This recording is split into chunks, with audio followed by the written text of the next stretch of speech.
Si cuenta de El Último Grito en un programa bastante poblado, pero que lo estamos sacando a flote bastante bien.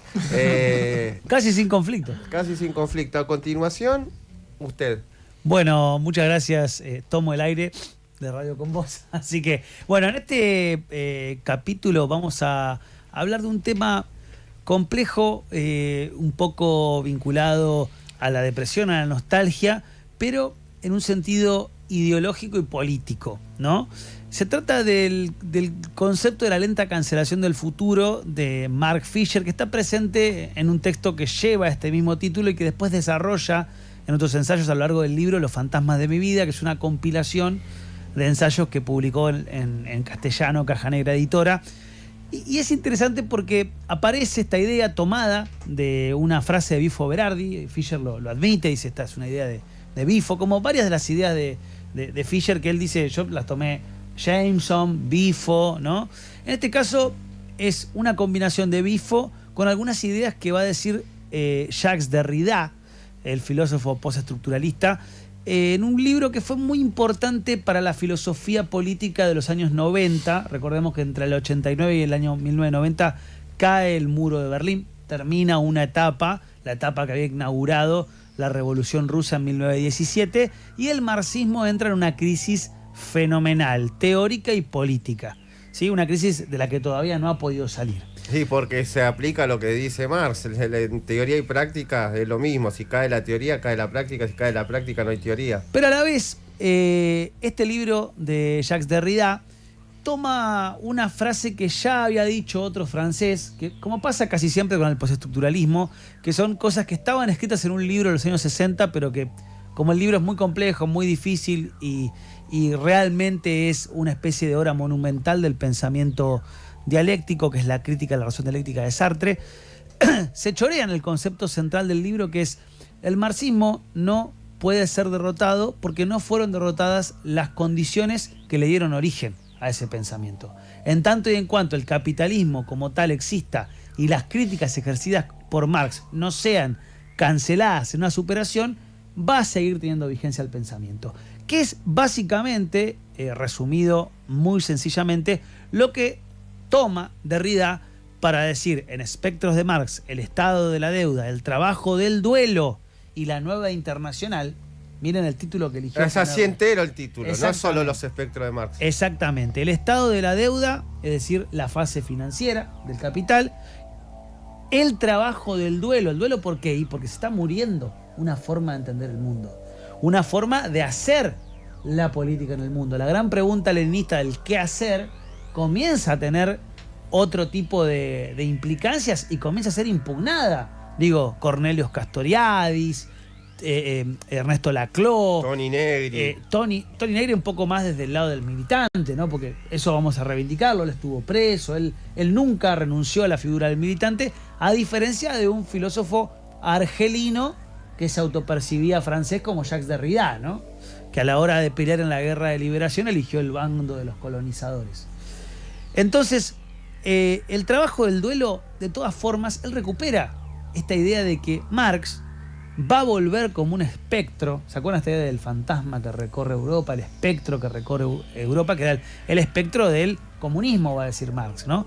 Bueno, lo que dice Derrida, invirtiendo un poco la discusión, dice, ojo, que como los espectros shakespearianos, Marx va a retornar cada vez que creamos, que cancelamos las críticas que él hizo, pero que sigue existiendo la desigualdad social, sigue existiendo las relaciones de clases desiguales, sigue existiendo la plusvalía, sigue existiendo la apropiación privada del conocimiento general, obtenido de manera común. Bueno, de alguna manera trata de confluir la idea de una época en duelo por una ideología que está cayendo y al mismo tiempo qué hay que pensar para seguir teniendo como horizonte regulador la idea de la igualdad social, ¿no? Entonces va a decir Derrida, ojo con los que festejan, porque acá, más allá de la derrota político-económica de un modelo que está terminando, sigue teniendo vigencia el planteo general, tal vez no en su estructura dogmática estricta. Sí, porque el capitalismo no es el mismo que vio Marx, que apenas vislumbró el ferrocarril, no llegó a ver la cadena de montaje fordista, no llegó a ver nada de eso, así que obvio que necesita una actualización. Esta búsqueda de los espectros de Marx, estos retornos de los espectros de Marx, va a tomar un nombre, un concepto, que es la jauntología. Es ir a buscar, de alguna manera, cómo se manifiestan estos espectros que dan vueltas en la cultura, en el pensamiento. Fisher va a tomar esta idea también, ¿no? Está muy presente en todo el libro, pero es un concepto de Derrida, que también lo dice, él no tiene ningún problema. Cuando se roba un concepto, él pone la nota al pie, exactamente. Sí, no dice que es algo que se le ocurre a él. Me parece que es valioso en un pensador. No hace la de Milei. No, para nada. ¿Y qué va a decir? Va a decir, este libro a mí me impactó de una manera central porque me ayudó a entender cómo estoy viviendo esta época actual. Dice, yo fui fascinado por la cultura de los 60, los 70 y los 80 e incluso la de los 90. En cada momento yo veía que la música era totalmente innovadora, que proponía una estética que miraba hacia adelante y negaba la anterior, que no buscaba la repetición.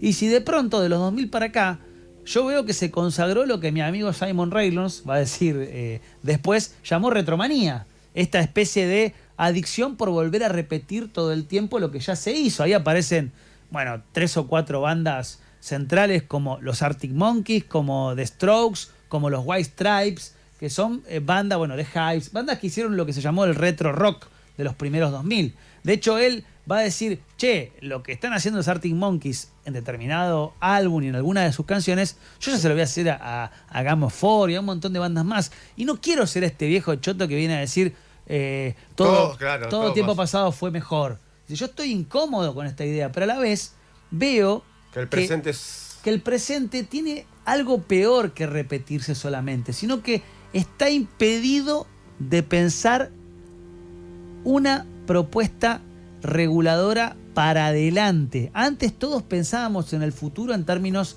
transformadores y revolucionarios. Hoy parece que el futuro le pertenece a la derecha, a los neoliberales.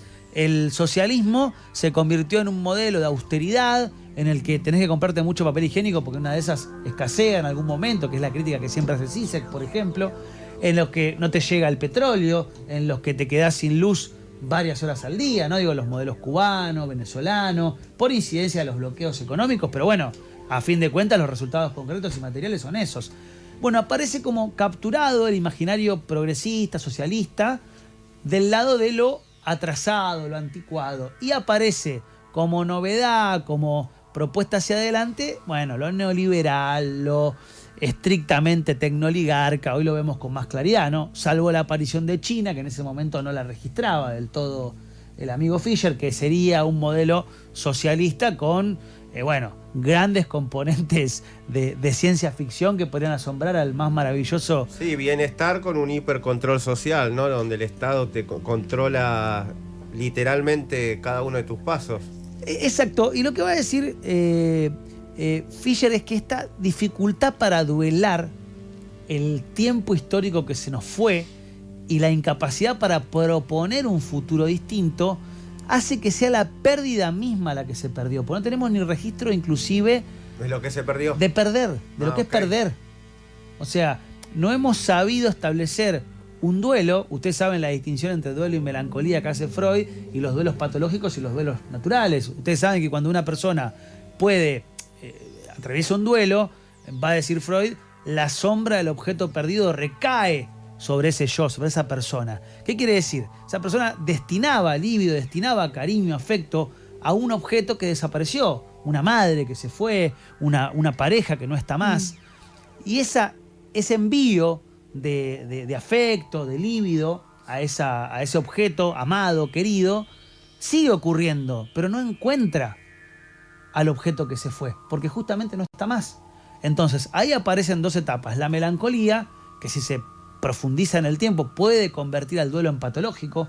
Mucha gente que queda de alguna manera atrapada en esta eternamente idea melancólica de lo que se fue. Pero Fisher se va a preguntar por las implicancias políticas, y con esto vamos cerrando, de qué significa quedarte atado a una melancolía. Porque cuando cantas, vamos a volver, ¿no?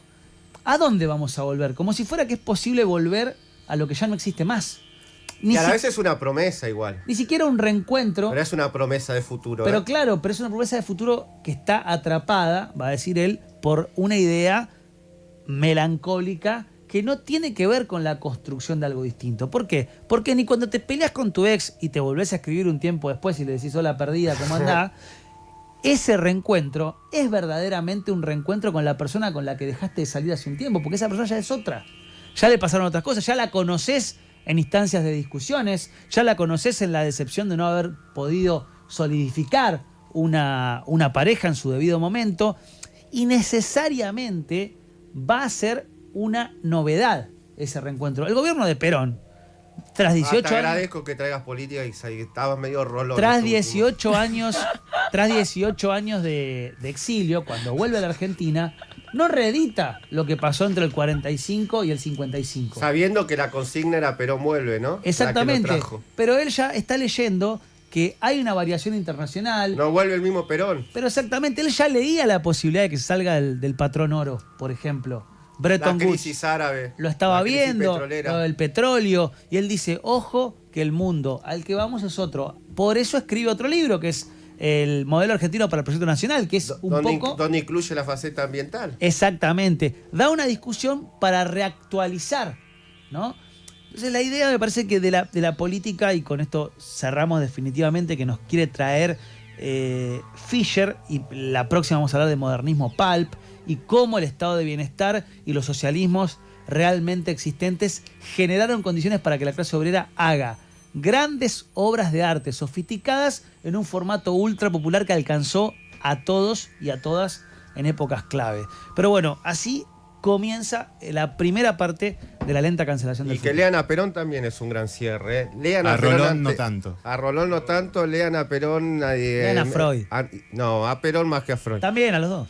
Esto fue El Último Grito. Gracias, Rodrigo, por tu columna. Gracias a Carlos en la operación de sonido. Gracias, Matías. Gracias, Pedro, nuestro productor. Y tenemos nuestras redes, que es elultimogrito.fm en nuestro Instagram y YouTube, elultimogrito.fm.